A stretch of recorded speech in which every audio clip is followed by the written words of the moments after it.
Assalamualaikum warahmatullahi wabarakatuh dan salam sejahtera untuk kita semua. Di hari ini kita akan mulai proses perkuliahan pengantar bisnis dengan pembahasan fungsi sumber daya manusia. Ya.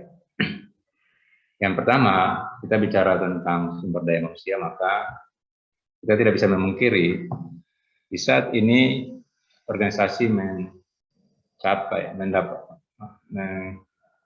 keberhasilan satu organisasi itu baik organisasi besar maupun kecil tidak lagi semata-mata ditentukan oleh sumber daya alam yang tersedia.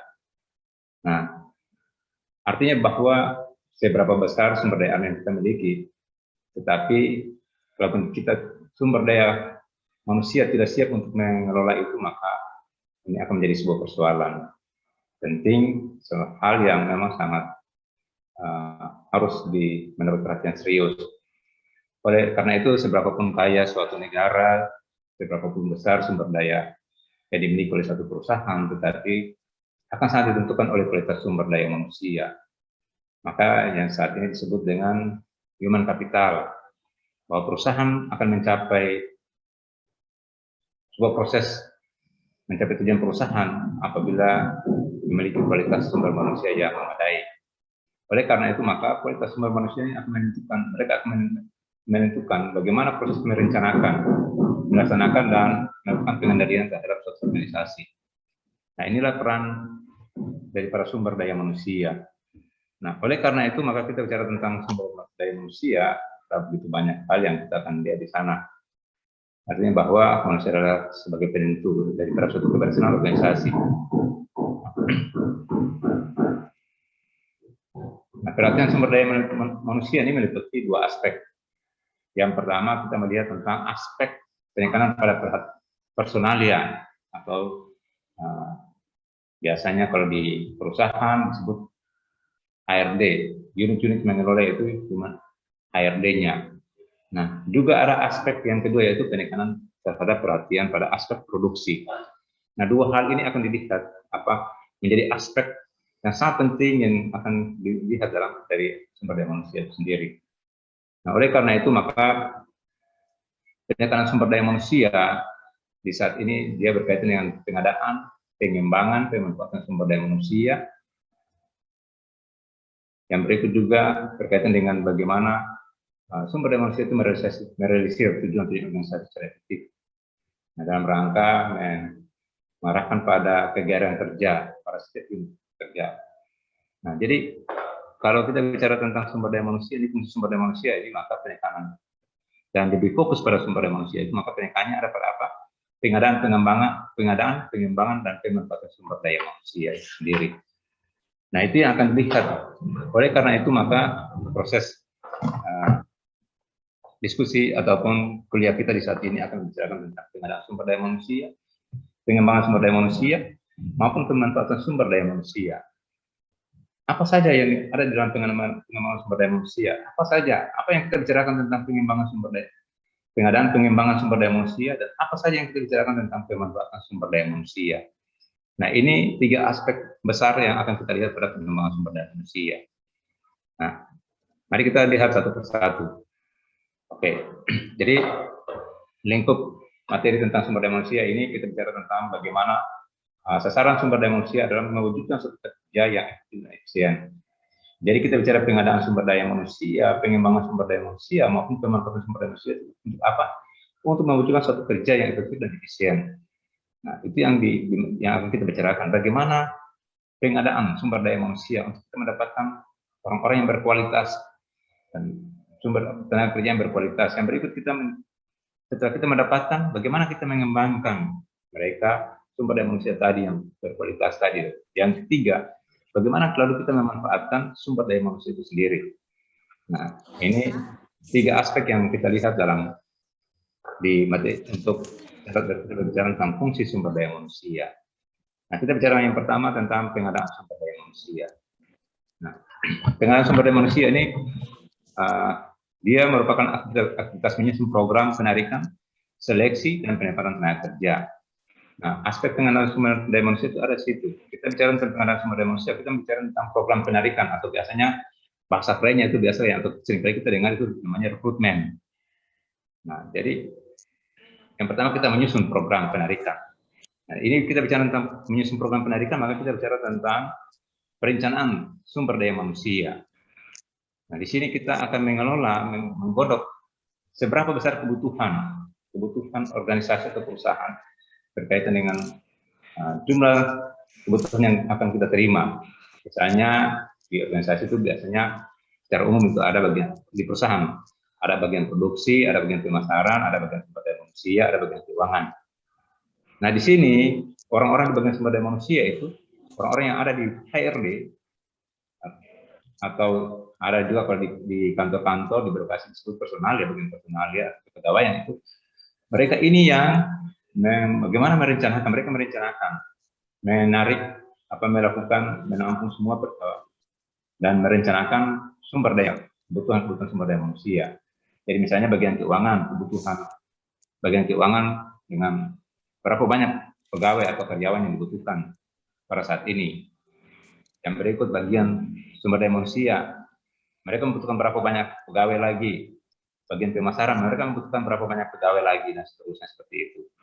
Nah, menyusun program penarikan ini mulai dilakukan. Yang berikut bagaimana kualifikasi, apa yang menjadi kualifikasi karyawan, kebutuhan kita, misalnya bagian keuangan, kualifikasi karyawan yang seperti apa yang dibutuhkan. Di bagian pemasaran, kualifikasi karyawan seperti apa, misalnya bagian keuangan. Oh, ini kami memerlukan karyawan yang punya basic keuangan. Dia harus mengerti tentang akuntansi, berarti sarjana atau S1 akuntansi misalnya. Nah, atau kami ini di bagian pemasaran, kami memerlukan orang-orang yang punya basic pemasaran, orang-orang yang mengerti tentang promosi, orang-orang yang mengerti tentang bagaimana penjualan dan sebagainya. Nah, berarti mereka harus menerima kualifikasi sarjana yang mereka terima adalah orang-orang yang memiliki kualifikasi pendidikan pada pemasaran. Nah, itu yang dimaksud. Jadi ini program ini mereka sudah melakukan memprogramkan itu. Nah, setelah mereka memprogramkan, maka disebut kita masuk pada tahapan selanjutnya adalah rekrutmen. Nah, rekrutmen, setelah rekrutmen kita seleksi. Nanti sebentar kita akan melihat tahapan-tahapannya itu. Nah, oleh karena itu, maka pengenalan sumber daya manusia dia merupakan aktivitas untuk menyusun program penarikan, seleksi, dan penempatan tenaga kerja. Nah, tenaga kerja secara kualitatif ditentukan melalui analisis jabatan yang menghasilkan baik deskripsi jabatan dan spesifikasi jabatan. Nah, jadi sebelum nanti kita sampai pada proses penarikan, seleksi, dan penempatan tenaga kerja, biasanya ada deskripsi pekerjaan atau deskripsi jabatan atau spesifikasi jabatan. Nah, di sini mereka menguraikan tentang kebutuhan dan spesifikasi daripada karyawan yang akan diterima, tenaga kerja akan diterima. Nah, itu kita bicara tentang pengenalan sumber daya manusia. Yang berikut, nah, dalam pengenalan sumber daya manusia ini kita kenal yang tadi saya disebut penarikan tenaga kerja. Nah, penarikan tenaga kerja ini apa? Dimaksudkan memanggil para pelamar untuk mengisi jabatan yang lowong dalam suatu organisasi melalui berbagai sumber tenaga kerja seperti iklan, serikat pekerja, keluarga, karyawan, dan lain-lain. Nah, pada aspek ini biasanya dilakukan rekrutmen. Ini disampaikan proses penarikan tenaga kerja itu mereka menyampaikan, mengumumkan tentang kebutuhan tenaga kerjanya. Nah, di sini bisa melalui iklan. Kalau kita lihat iklan, kalau dulu itu biasanya di koran-koran itu banyak iklan tenaga kerja. Nah, sekarang selain koran itu kita bisa melihat pada website. Kita bisa melihat pada loker, lowongan kerja. Itu biasanya ditampilkan di website dan ada juga melalui media media-sosial, Twitter, dan Facebook untuk saat ini misalnya. Ada juga dan juga begitu media-media sosial lainnya. Nah, ini akan disampaikan bahwa ada kebutuhan perusahaan terhadap tenaga kerja dengan kualifikasi seperti yang telah ditetapkan oleh perusahaan. Nah, itu kalau iklan. Nah, ada juga melalui serikat pekerja. Nah, ini disampaikan melalui serikat pekerja. Tapi juga ada juga melalui keluarga karyawan. Nah, yang menarik keluarga karyawan ini, tadi iklan serikat pekerja, oke, mungkin saudara sudah bisa menangkap, dan itu sudah bisa setiap hari ketika saudara-saudara masuk ke website atau masuk ke di internet, menggunakan internet dan sebagainya, itu saudara akan melihat, akan menemukan sejumlah iklan-iklan di sana. Tapi keluarga karyawan ini seperti apa, atau rekan-rekan kerja. Nah, ini biasanya penarikan tenaga kerja seperti ini, informasi-informasi seperti ini melalui keluarga, karena yang notabene dia bekerja di perusahaan yang bersangkutan, perusahaan yang memerlukan tenaga kerja tadi, sehingga mereka bisa menyampaikan kepada keluarga, sanak keluarga, kenalan tentang proses rekrutmen yang dilakukan oleh perusahaan seperti itu. Bahkan dalam proses penerimaan tenaga kerja itu ada juga bisa digunakan keluarga karyawan. Kita bisa mendapatkan tenaga kerja melalui keluarga karyawan. Misalnya seperti itu hanya untuk pekerjaan-pekerjaan yang tidak membutuhkan skill yang lebih. Misalnya driver, orang yang bawa yang nyetir mobil misalnya. Kita tidak perlu melakukan seleksi. Nanti pada saat seleksi kita tidak perlu melakukan seleksi, karena untuk melakukan seleksi itu proses penarikan karyawan, pengadaan sumber daya manusia. Kalau hanya dengan tenaga seperti itu, kita membutuhkan sumber daya yang besar, baik keuangannya maupun sumber daya manusianya untuk melakukan seleksi tadi. Sehingga kalau untuk driver misalnya, untuk kebutuhan clean service misalnya, itu kita cukup hanya dengan keluarga karyawan. Mungkin ada mengenal, punya keluarga yang bisa direkomendasikan, atau punya kenalan yang direkomendasikan, yang bisa dipercaya dan direkomendasikan untuk bekerja, kita bisa mengambil langsung secara langsung. Nah, itu akan berbeda dengan tenaga kerja yang kita memerlukan tenaga kerja yang memiliki keahlian yang tinggi, atau keahlian yang spesifik. Nah, itu akan berbeda lagi. Nah, oke. Kita sudah mengetahui tentang penarikan tenaga kerja. Yang berikut, setelah kita mengumumkan kepada publik bahwa kita kebutuhan organisasi terhadap kebutuhan organisasi, maka selanjutnya kita akan melakukan seleksi. Setelah calon karyawan itu menyampaikan lamaran sesuai dengan standar spesifikasi yang sudah kita tentukan tadi, maka selanjutnya kita akan melakukan seleksi. Seleksi ini, apa yang dimaksud seleksi? Tenaga kerja merupakan suatu proses untuk memberikan jabatan kepada pelamar yang tepat. Jadi kita mau memberikan jabatan tadi kepada para pelamar yang tepat. Kita memberikan orang-orang yang tepat. Nah, semakin banyak orang yang datang untuk melamar di sebuah perusahaan, itu semakin baik. Itu semakin baik karena apa? Perusahaan punya kesempatan untuk mendapatkan tenaga kerja yang lebih baik. Itu semakin besar. Kalau semakin sedikit, kita tidak punya kesempatan untuk memilih orang-orang terbaik. Jadi kalau kita suatu perusahaan itu melakukan rekrutmen, menyampaikan informasi tentang lowongan pekerjaan, kemudian yang datang melamar ini banyak, maka sangat baik sekali. Nah, di sini seleksi itu setelah kita melakukan rekrutmen tadi, maka selanjutnya kita melakukan seleksi. Nah, seleksi ini kita akan merupakan satu proses untuk memberikan jabatan kepada para pelamar. Nah, pada proses ini, maka penempatan pegawai yang berikut setelah kita melakukan rekrutmen, seleksi, dan kita sudah menerima orang-orang yang terbaik, maka selanjutnya kita ada pada penempatan pegawai. Nah, penempatan pegawai ini apa? Berarti kita memutuskan setelah pelamar tadi sudah diterima, kita memutuskan untuk menempatkan pegawai tadi pada bidang tugas atau pada jabatan yang sesuai dengan kebutuhan perusahaan. Nah, pada titik ini maka karyawan yang baru tadi dia harus diperkenalkan kepada perusahaan. Nah, apa yang diperkenalkan di sana?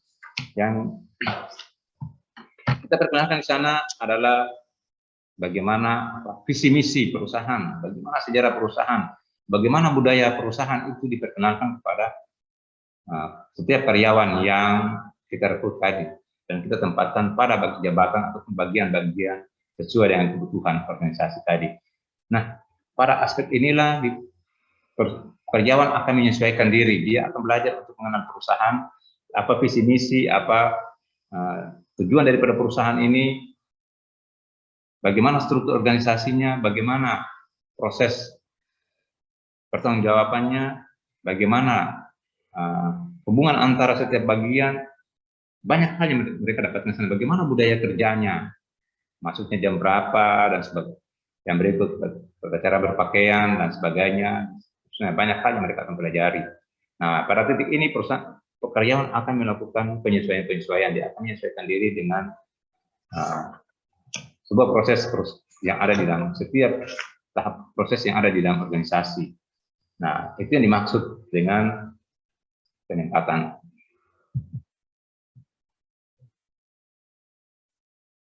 Ya, ini kita melihat ini siklus daripada proses seleksi. Tadi kita seleksi, saya balik lagi. Di sini rekrutmen kita kenal dengan yang namanya penarikan tenaga kerja, penerimaan lamaran. Nah, di sini kita mengumumkan kepada kepada publik, masyarakat bahwa ini kebutuhan perusahaan terhadap sejumlah jabatan-jabatan tertentu. Nah, setelah penerimaan lamaran, orang memasukkan lamaran, calon karyawan memasukkan lamaran. Nah, di sini ada mereka mengajukan formulir lamaran. Nah, ada spesifikasi, misalnya usia. Kami terima pegawai di bagian keuangan misalnya dengan usia maksimal 25 tahun misalnya. Yang berikut, pendidikan harus S1. Dia harus memasukkan misalnya ijazah SD, SMP, SMA dan S1. Nah, dan sejumlah lamaran lainnya yang sesuai dengan ketentuan. Nah, pada titik ini mulai diseleksi. Pengisian formulir ini, lamaran ini lalu dilakukan seleksi. Diteliti berkasnya atau biasa kita kenal dengan namanya seleksi berkas. Nah, di sini akan ditentukan posisi calon A atau calon B atau calon karyawan D ini diterima. Calon karyawan B tidak diterima karena usianya misalnya sudah lebih daripada 25 tahun, maka dia ditolak, otomatis pasti ditolak. Nah, karyawan-karyawan yang selanjutnya diterima itu akan masuk pada tahap selanjutnya, itu wawancara pendahuluan. Nah, wawancara pendahuluan ini dibuat untuk mengenal lebih lanjut tentang biografi daripada karyawan tadi. Nah, setelah itu, jadi ketika dia dianggap diterima, maka dia akan melanjutkan. Tapi kalau pada wawancara pendahuluan, ada hal yang ternyata setelah diwawancarai itu tidak sesuai dengan lamaran dia ataupun biodata dia, maka dia ditolak, maka dia akan keluar. Ya, yang berikut, pada tahapan wawancara, karyawan yang sudah diterima itu akan melanjutkan pada tahapan selanjutnya, testing psikologi. Nah, di sini mereka melakukan ada tes lagi, dan kemudian yang diterima itu akan melanjutkan, dan yang tidak memenuhi standar yang ditetapkan, maka dia akan ditolak. Nah, yang berikut, setelah yang diterima lagi masuk wawancara insentif. Nah, di sini wawancara sudah lebih mendalam lagi. Dia sudah lebih mendalam lagi apa yang menjadi daripada pengetahuan karyawan tadi terhadap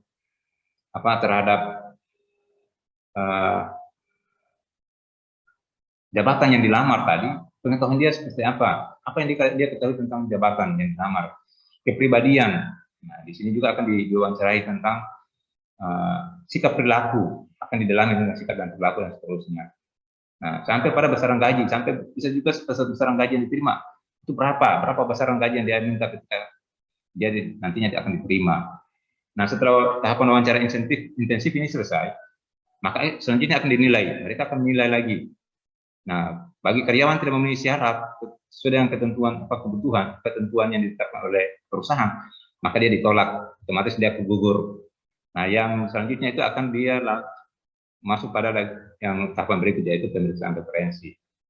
Nah, pemeriksaan referensi selesai, dia akan masuk lagi pemeriksaan kesehatan.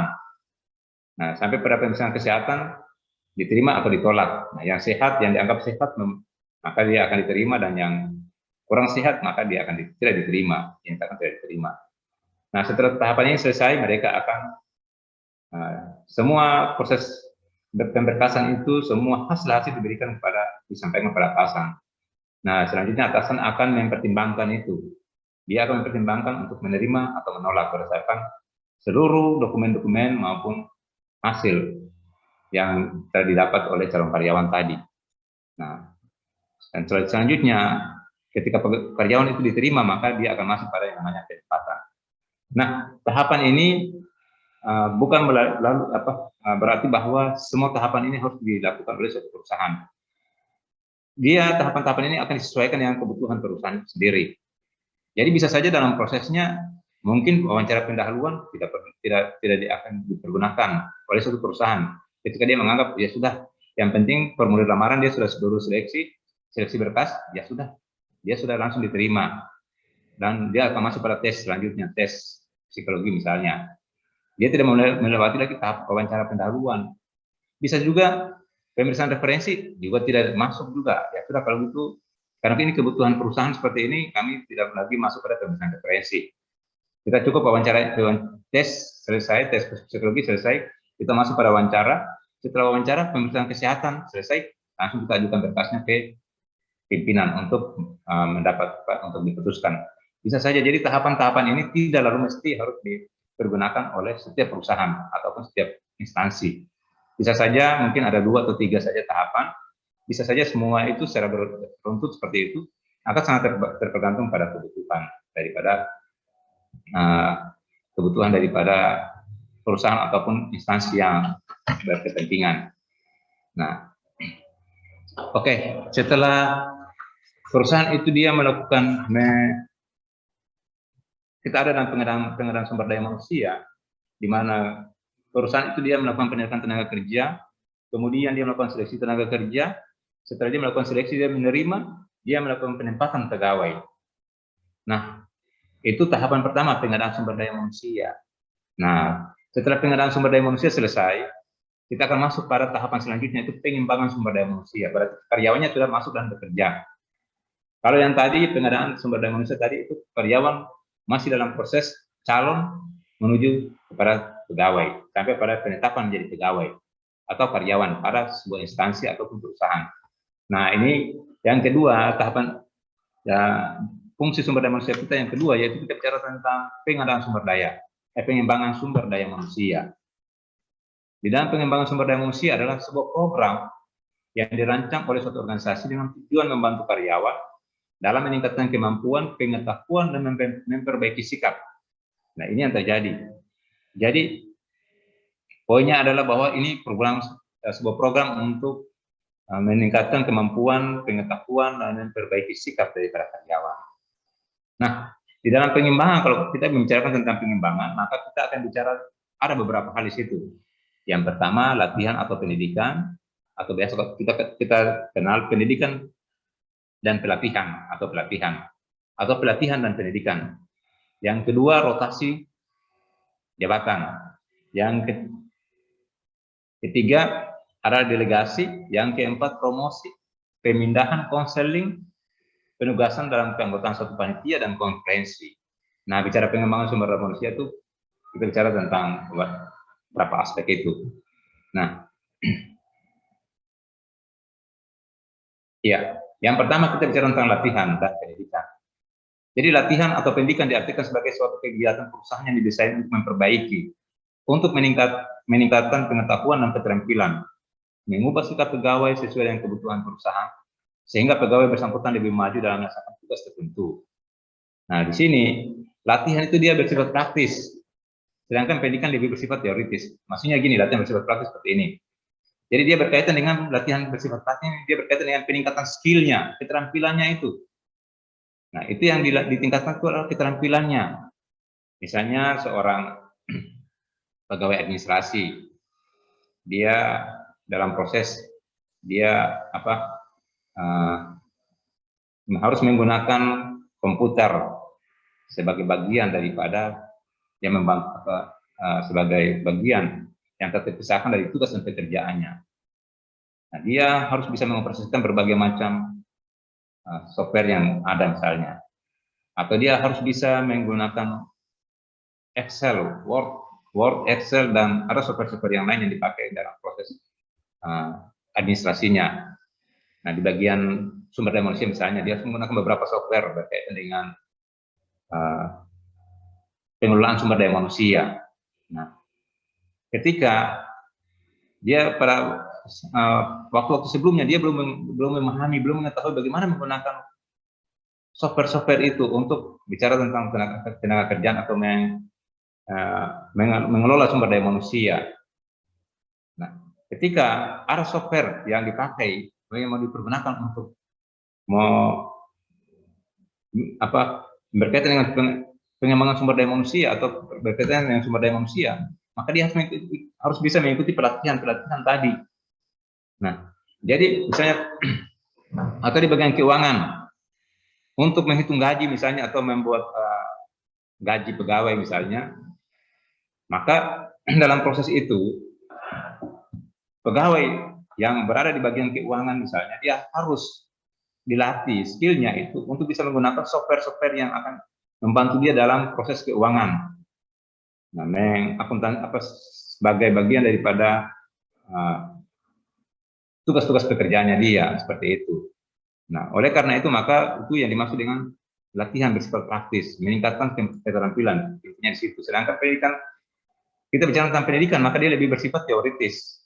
Pendidikan itu dia lebih bersifat teoritis karena berkaitan dengan konsep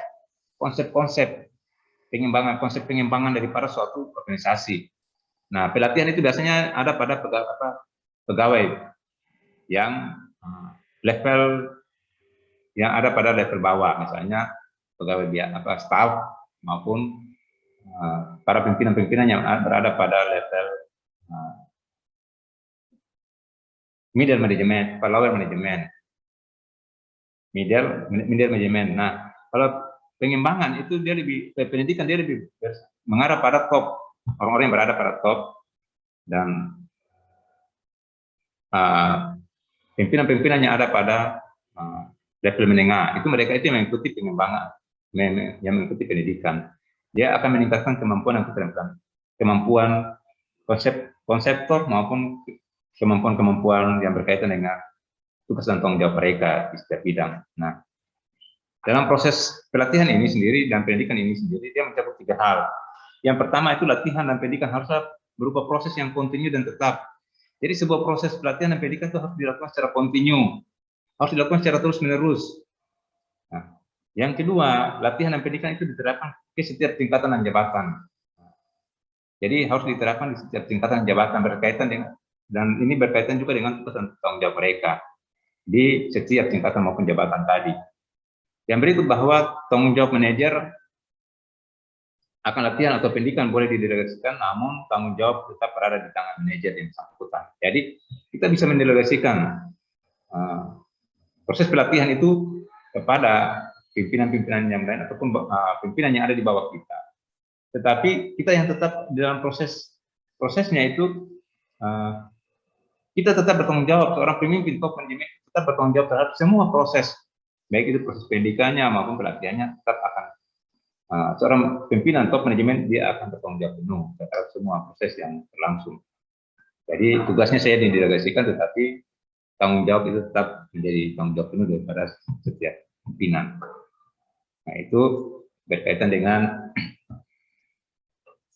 pelatihan, pendidikan dan pelatihan. Yang berikut, rotasi jabatan. Nah, kita bicara tentang rotasi jabatan, ini adalah rotasi seorang karyawan ditugaskan dengan jabatan yang berbeda dari satu waktu ke waktu yang lain. Selain agar karyawan memahami pelaksanaan berbagai tugas dan agar ia memperoleh pengetahuan yang lebih luas mengenai berbagai jabatan.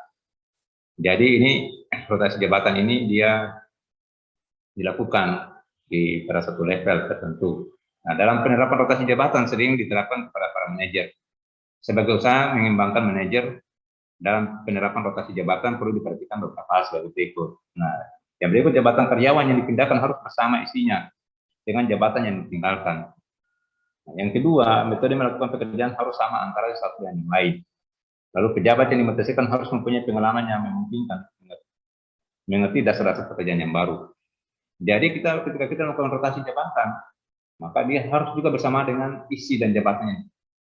Nah, yang berikut bahwa orang-orang yang dirotasi itu harus dia mengerti akan pekerjaan tugas-tugas yang mereka kerjakan. Bayangkan kalau seorang karyawan itu seorang karyawan dirotasi, ke jabatan yang lain, dan dia tidak mengerti apa tugas menjadi tugas dan tanggung jawab, atau dia kurang mengerti tugas dan pekerjaan yang ada di tempat yang baru, maka ini akan mengganggu dalam proses-proses organisasi dan proses pencapaian tujuan, dan dia akan mengganggu siklus pencapaian tujuan organisasi atau target-target yang telah ditetapkan. Karena apa? Karyawan tadi dia belum mengerti tentang pekerjaan-pekerjaan baru pada tempat yang dia tempati tadi. Nah, oleh karena itu maka setiap pejabat yang dirotasi itu dia orang minimal dia sudah mengerti, dia mengetahui tentang tugas-tugas dasar pekerjaan-pekerjaan yang ada pada jabatan baru yang ditempatinya itu. Nah, itu dimaksud yang rotasi.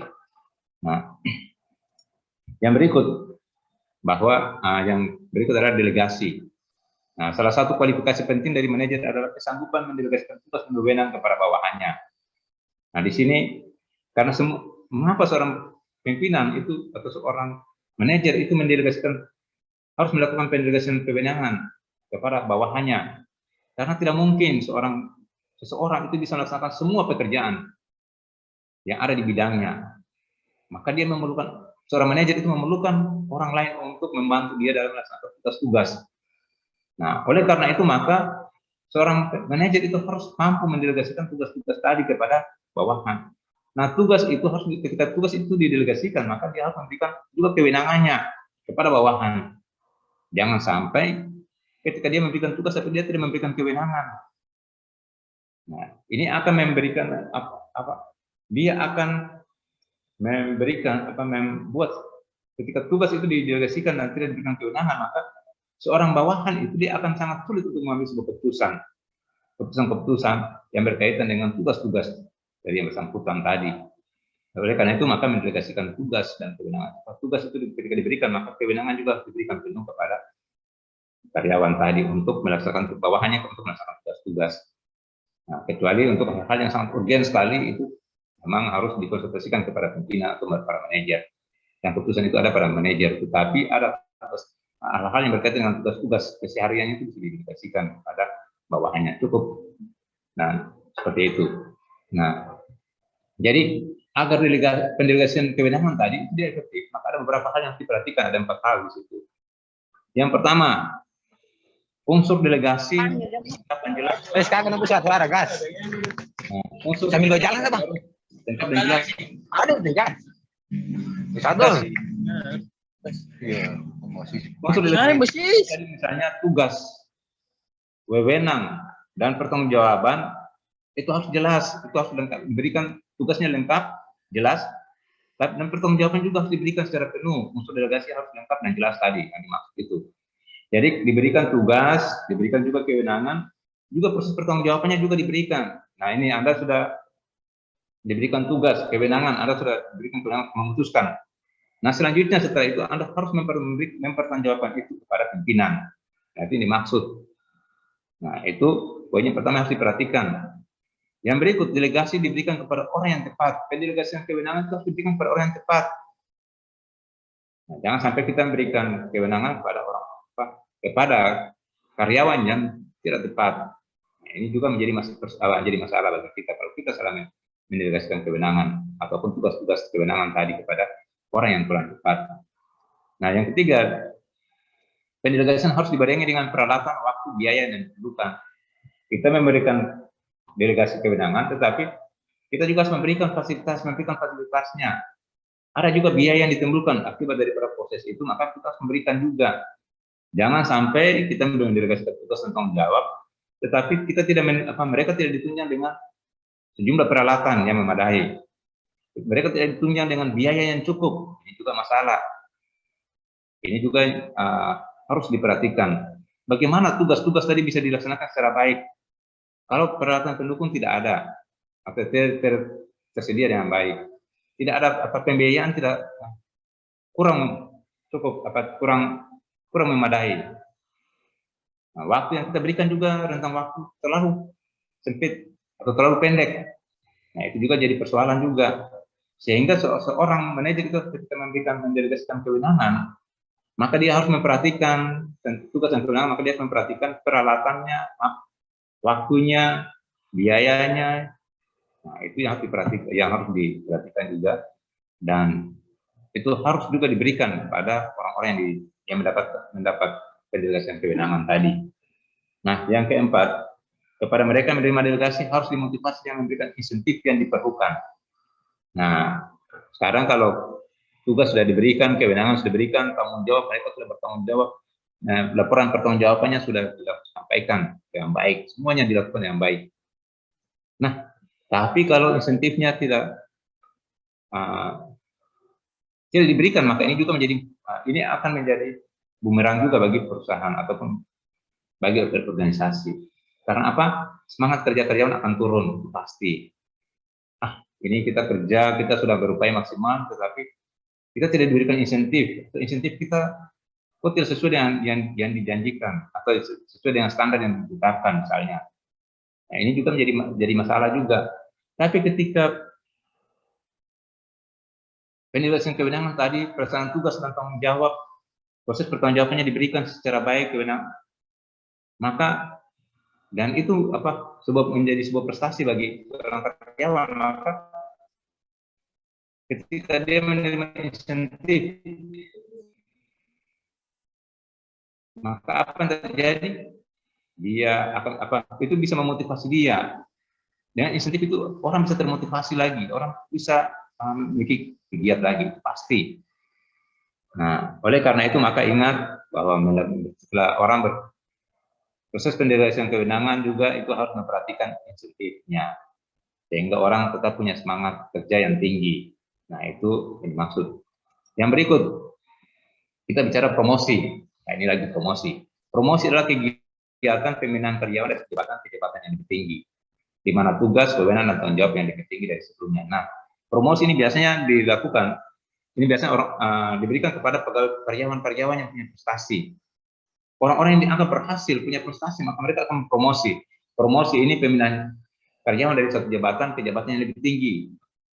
Nah, dari tadinya dia hanya kepala subbagian pemasaran, misalnya di bagian pemasaran, kepala subbagian pemasaran, atau subbagian promosi.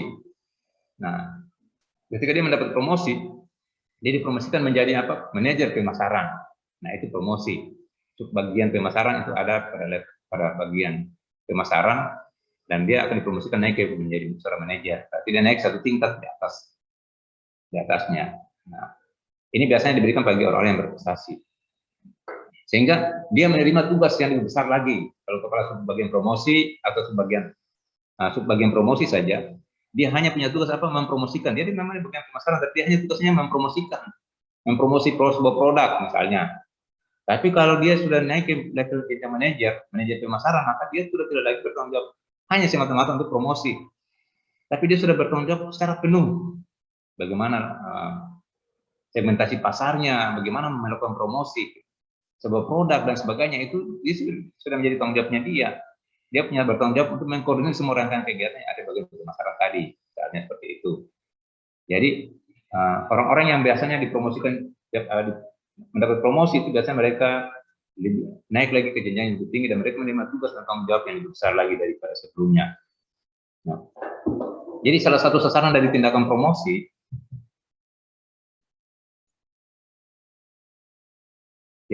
salah satu sasaran dari tindakan promosi itu ialah mengembangkan pegawai, sebab pegawai yang cukup berprestasi pada jabatan harus dikembangkan dengan menugaskan ia untuk menerima tugas-tugas wewenang yang lebih besar daripada sebelumnya. Nah, jadi biasanya perusahaan itu mereka sudah memiliki sebuah proses rencana promosi. Mereka sudah sampai pada level seperti itu. Sehingga semua proses promosi itu sangat jelas lagi bagi perusahaan. Nah, itu promosi, kita bicara tentang promosi. Yang berikut pemindahan. Nah, pemindahan atau transfer adalah mengganti jabatan karyawan yang setingkat dari segi tujuan, dalam hal ini kelompok kerja, tempat kerja atau kesatuan organisasi pegawai diubah dengan tujuan untuk meningkatkan efektivitas kerja pegawai. Jadi di sini adalah pemindahan, hanya pindah tempat saja. Misalnya kepala subbagian promosi pindah ke kepala subbagian penjualan misalnya. Dia hanya pindah saja, pindah jabatan, tapi dia tidak dalam struktur jabatan yang sama. Nah, itu yang dimaksud dengan pemindahan atau transfer. Nah, yang berikut konseling. Nah, konseling ini biasanya dalam pengembangan itu ada konseling. Jadi ada dari dalam konseling itu ada dua macam, yaitu ada penasehat dan ada juga yang menasehati atau dinasehati. Nah, biasanya penasihat itu ada pada level manajer. Para pimpinan-pimpinan itu, para manajer itu yang ada pada level memberi sebagai penasehat. Nah, sedangkan karyawan itu dia masuk dalam kelompok yang dinasehati. Jadi pada putaran ini ada masalah-masalah ataupun kendala-kendala masalah-masalah yang dihadapi karyawan, maka para manajer bertanggung jawab penuh untuk memberikan nasihat dan sebagainya kepada karyawan. Nah, yang berikut lagi ada penugasan dalam keanggotaan dan panitia. Nah, untuk penugasan ini sendiri biasanya pada karyawan-karyawan ataupun pegawai yang tertentu ditugaskan dari bagian-bagian tertentu untuk mewakili bagiannya itu untuk selanjutnya dia berada dalam suatu panitia untuk melaksanakan sebuah rangkaian kegiatan-kegiatan yang dilaksanakan oleh perusahaan secara yang dilakukan oleh suatu perusahaan. Nah, itu yang dimaksud. Sehingga penugasan-penugasan ini dalam penugasan ini biasanya dilakukan oleh perusahaan-perusahaan dan mereka biasanya melihat pegawai-pegawai yang memiliki ketetapan sesuai dengan kebutuhan daripada kepanitiaan tadi. Nah, yang berikut lagi nanti ada konferensi. Nah, konferensi ini biasanya berkaitan dengan karyawan-karyawan mengikuti sebuah proses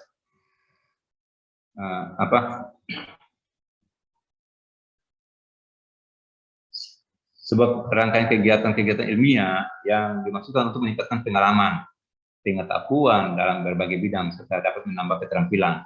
Nah, itu yang dimaksud dengan konferensi. Ya, itu berkaitan dengan pengembangan sumber daya manusia.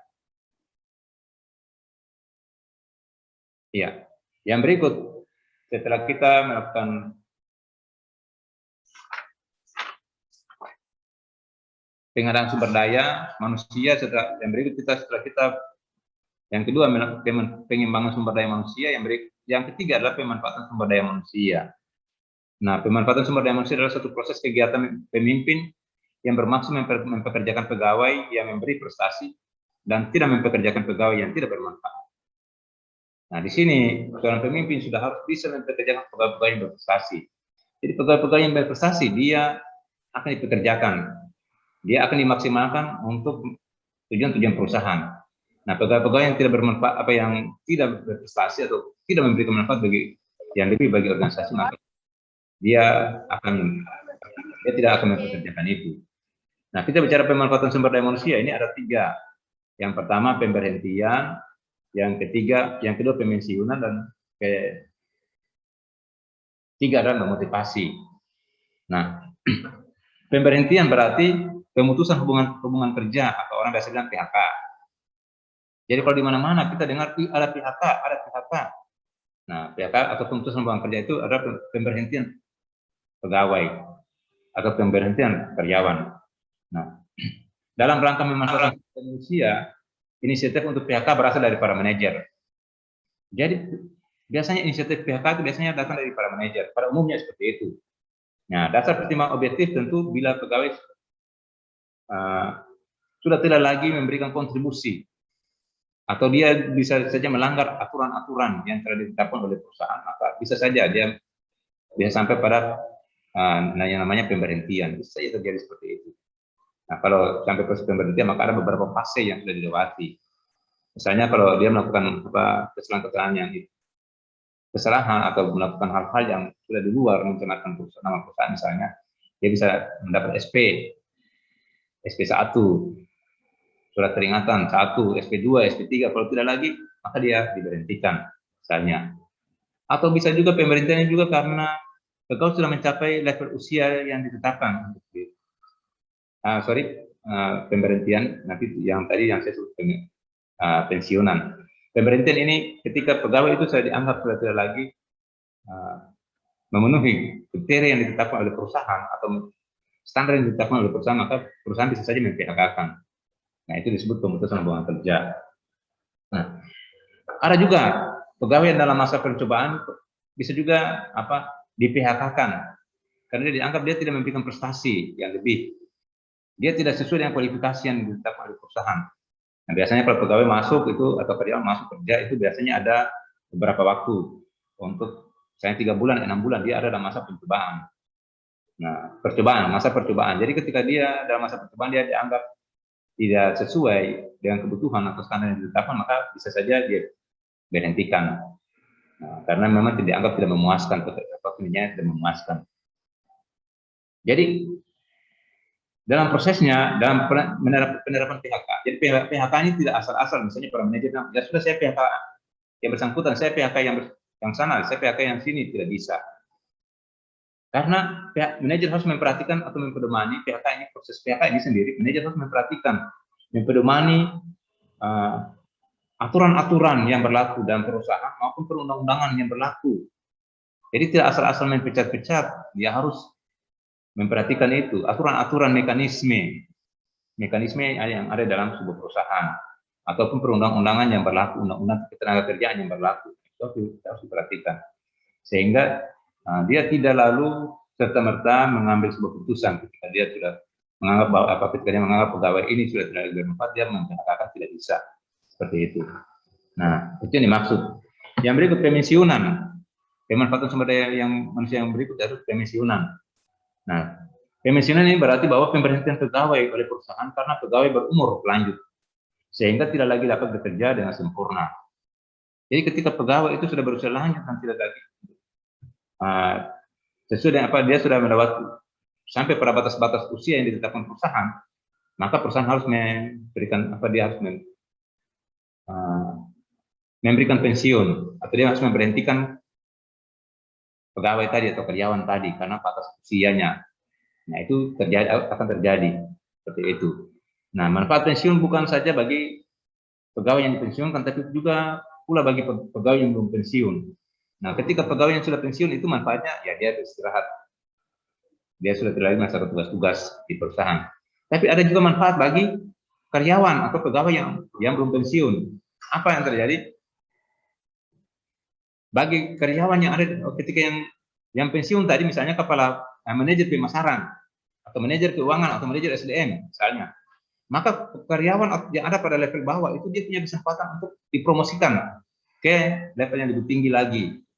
Nah, bayangkan bahwa ketika 3 orang yang ada pada level atas itu dia para pimpinan itu mereka pensiun, apa yang terjadi?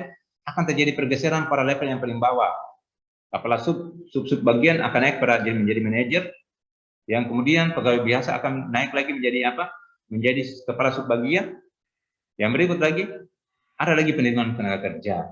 Nah, itu pasti terjadi seperti itu. Nah, oleh karena itu maka dalam proses pensiunan ini ada manfaat juga bagi karyawan-karyawan yang masih bekerja.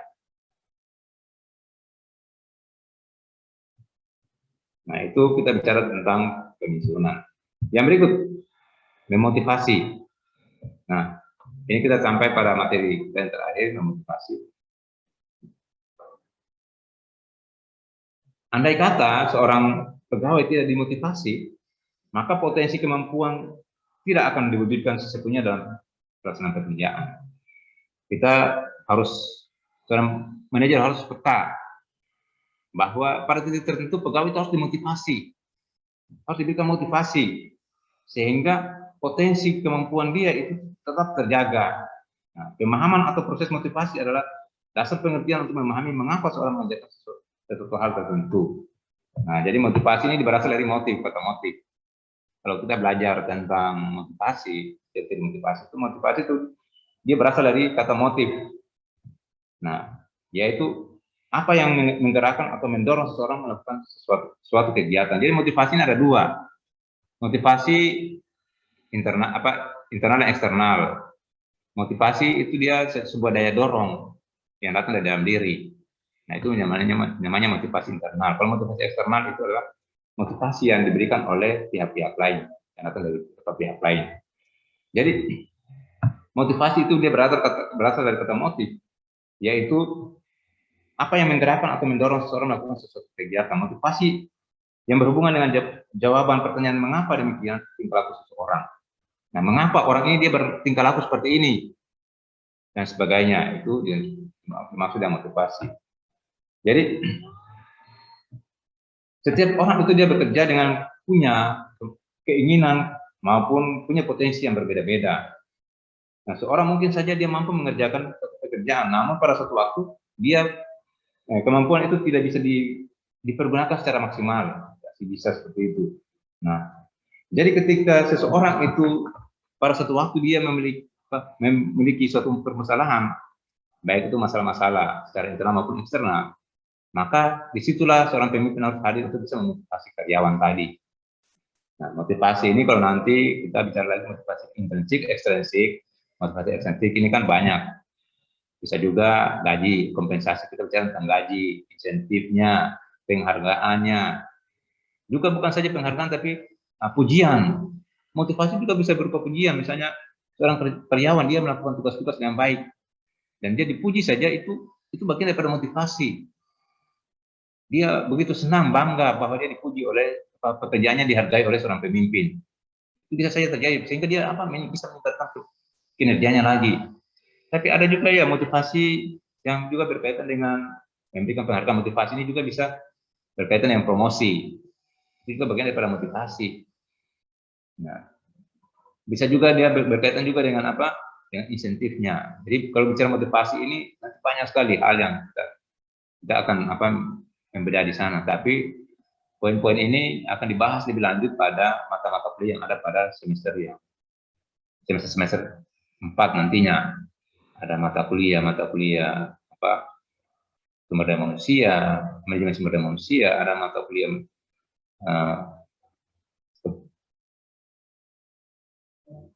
kuliah manajemen risiko dan sebagainya. Kita akan bahas di sana. Nah, oleh karena itu maka seorang motivasi secara sederhana itu dapat dirumuskan sebagai sebuah upaya tindakan seseorang, ya, upaya tindakan mendorong seseorang untuk melakukan suatu kegiatan. Jadi seperti kita menekan tombol untuk memperoleh reaksi yang diperlukan, seperti itu. Jadi motivasi ini poinnya adalah bahwa sebagai tindakan mendorong seseorang untuk melakukan suatu kegiatan. Itu yang dimaksud dengan motivasi.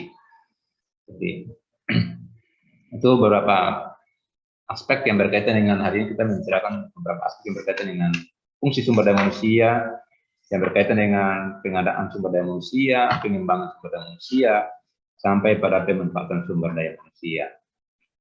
Oke, ini beberapa materi yang perlu saya sampaikan, dan nanti kalau ada yang bertanya silakan, tapi karena kita dikasih waktu beberapa orang saja yang mewakili, walaupun ada, disilakan.